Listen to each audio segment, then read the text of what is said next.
Hello everyone and welcome.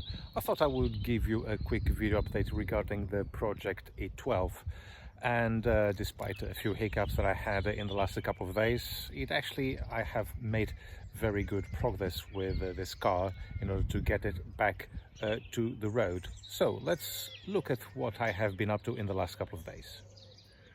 So 4 new tires. I've put a full set of Falcon Sincera SN832 size 175/80/14 on all 4 corners, and I'm actually quite happy with it because this car was fitted with some quite horrendous tires before, and for reasons which I don't really know, this being a South African car, they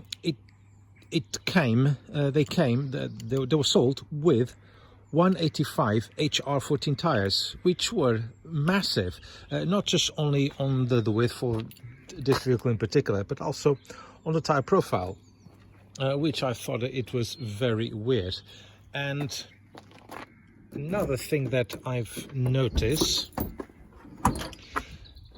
was, and this was the original spare tire. This is the original car that was sold when this car was new, and it was the first time it came out since 1974. Dunlop's P57, made in South Africa. You can see some of the lettering in here. However, it doesn't fit in the spare wheel well for reasons I can't understand. I've deflated the tire completely and it's so hard to fit. No wonder it stayed there for nearly 48 years. But nevertheless, I'm going to probably get another wheel and replace the tire with a new one, and keep this as some sort of a souvenir from when this car was new. Now, back to the work that I've done. You've seen a few pictures on social media and also a quick update video on Instagram and on Twitter. And you can see that the car has had new disc brakes, new brake calipers, lower control arm, and this bush, which was an absolute pain in the backside to fit. And I think the main issue was the new bush fitting is made of a rubber compound that was a little bit harder than the actual original one. This is an aftermarket one. It's not the original BMW one because they didn't have them. And it was horrendous to fit. Same with the anti-roll bar bush.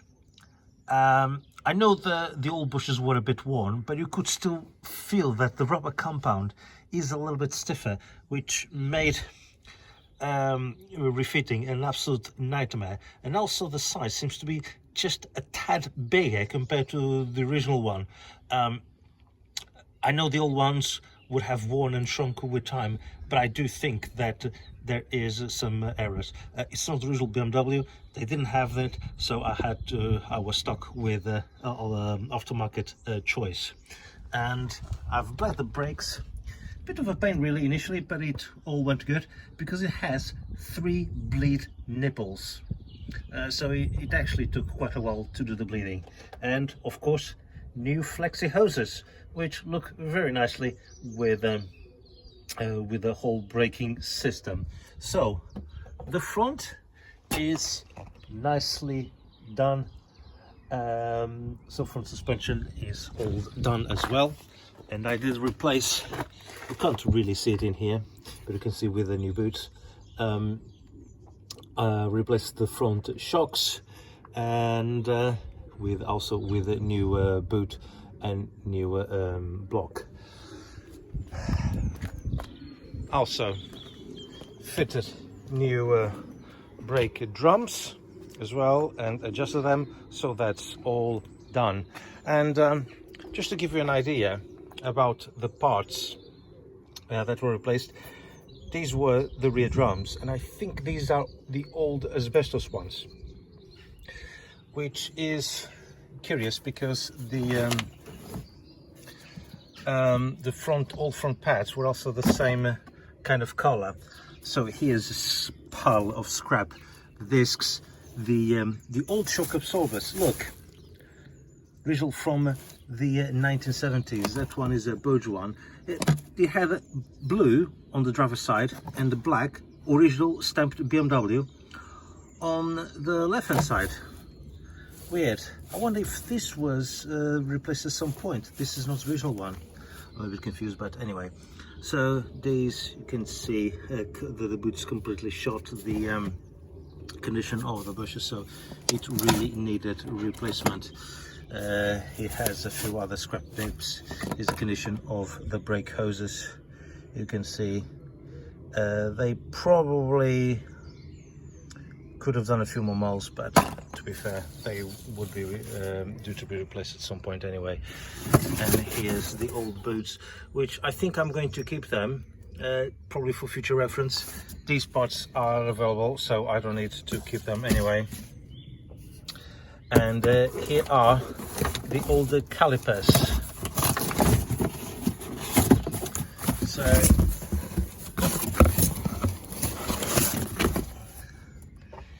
these were totally seized. I had them soaked for several days, and this piston here still would not come out. These eventually came out. I actually put them back in. I've tried everything, soaking. I've tried putting in the car and pumping the brake to see if it would come out. It didn't. Yes, I did put a block of wood. I did have all the pieces in place, but still this one would not move. I did consider the refurbishment, but because I'm quite short of time in order to get the jobs done on the car, I decided getting new ones from Unearthed. Ask them for express mail. They did, and within 3 days they were on my doorstep. Perfect.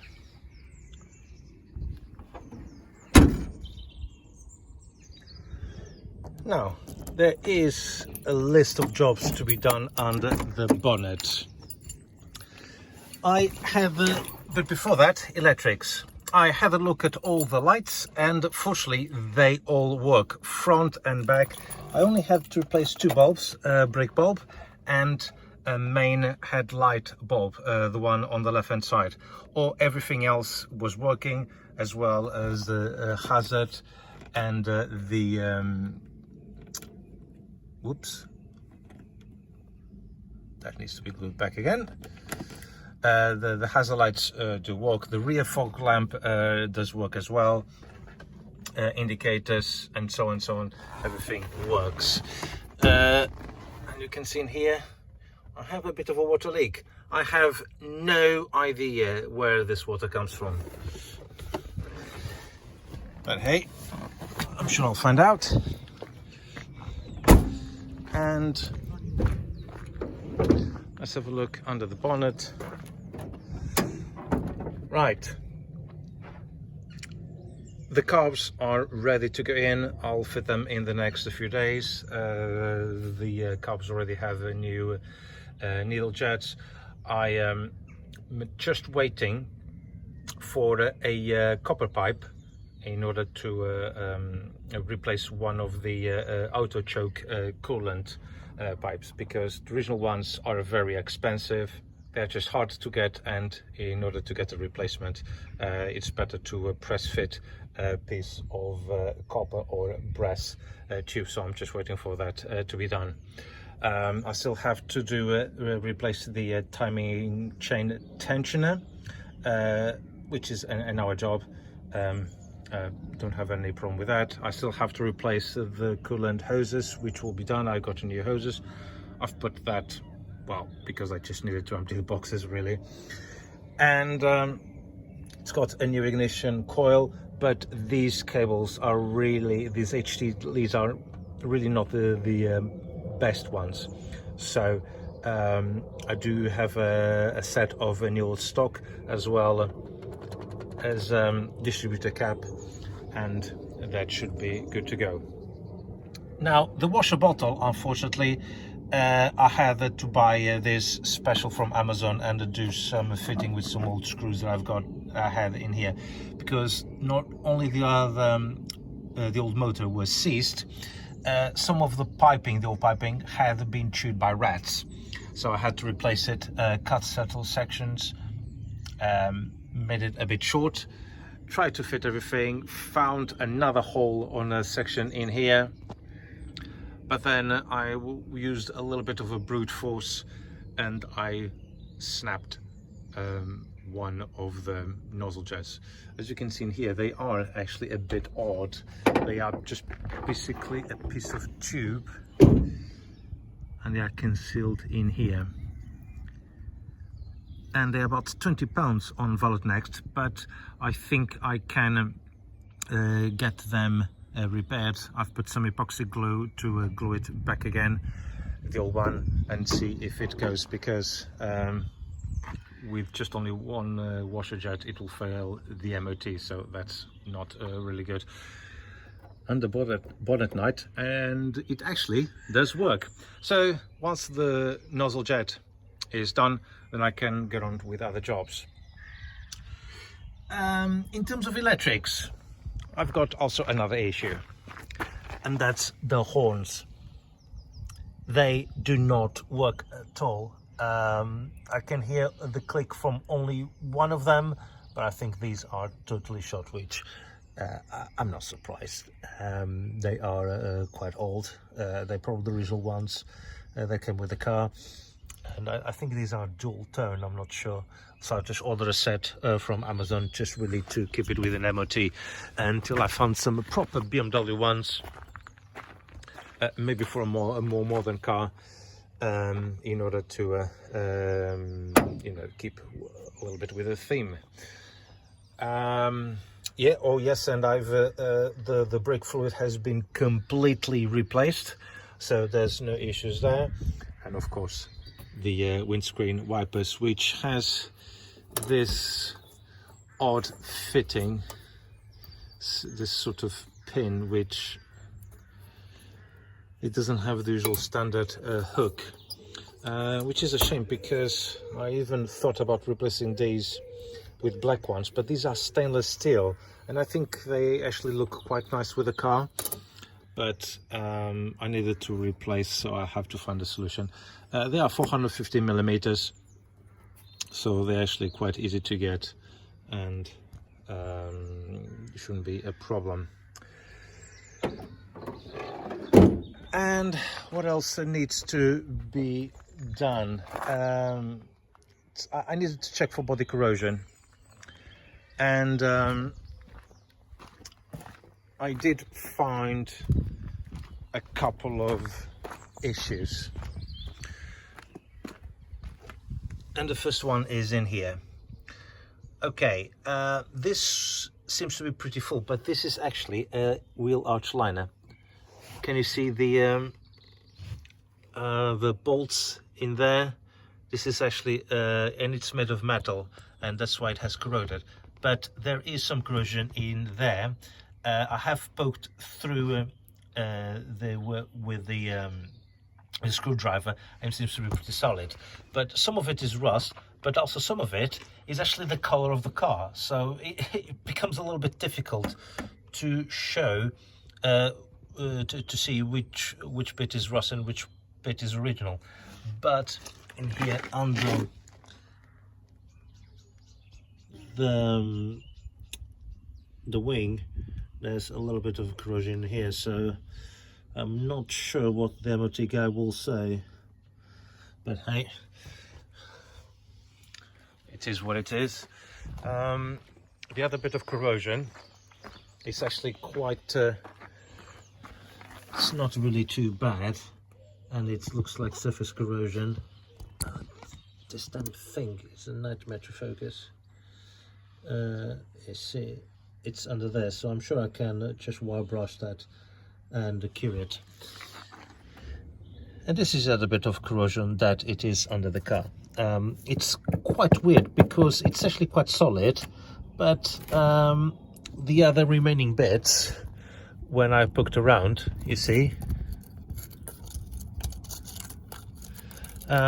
don't know what they made of. Could it be that someone put a secondary bung on top of this one? I don't really know. This is usually a plate that screws onto this hole here, which seems to be actually quite solid around it. There's quite a fair bit of underseal that was injected in there, so it's another thing that I needed to investigate.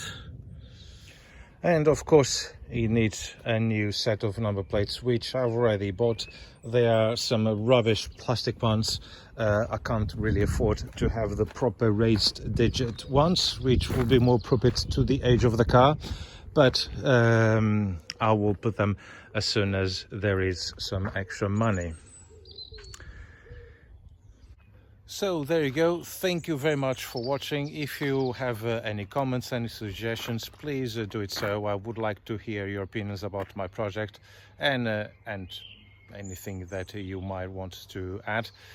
And I hope to see you soon next time, and hopefully I can get that car running very, very soon. Take care.